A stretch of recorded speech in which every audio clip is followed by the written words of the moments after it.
if you're trying to lose weight, then ultimately you do need a calorie deficit, and thus you do need to be knowledgeable about generally what's going in and what's going out. But there is a lot more to it than that. It isn't just about calories and macronutrients and that's it.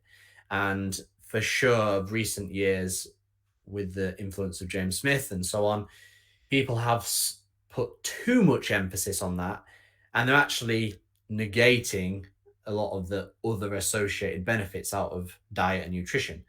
So, talking about that podcast, like he came onto a lot of key points about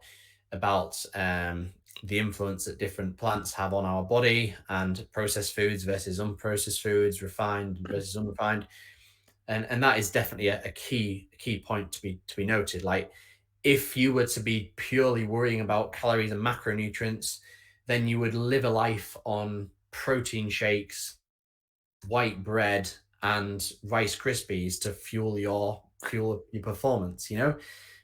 Because, and this is a key point, you know, the carbohydrates and nice, easy, digestible carbohydrates is what's needed to fuel the performance.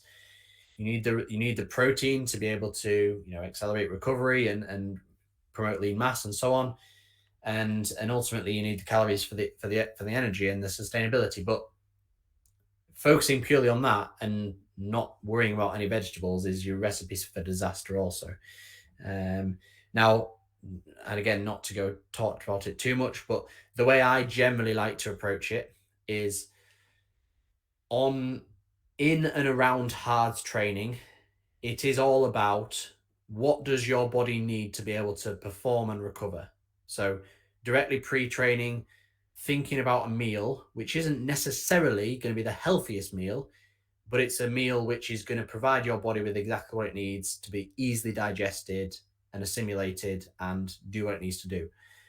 If that's a white bagel because you know that works for you, then that's fine. Intra workout, obviously, you need fairly palatable sugary foods if it's an intense session, which is going to digest nice and easily.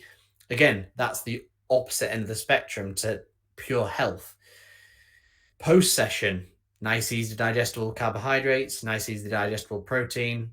So pre, intra, and post, that's your chance to think about macronutrients and overall caloric intake.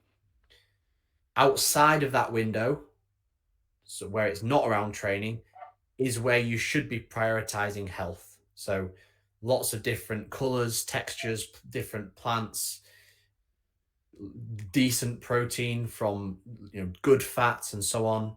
Um, and these aren't the type of foods which you would have directly pre-session, because they might give you GI distress. But that's the way that I generally like to teach it. So thinking about performance nutrition and health nutrition as two different things, and balancing them depending on what you're doing in the day.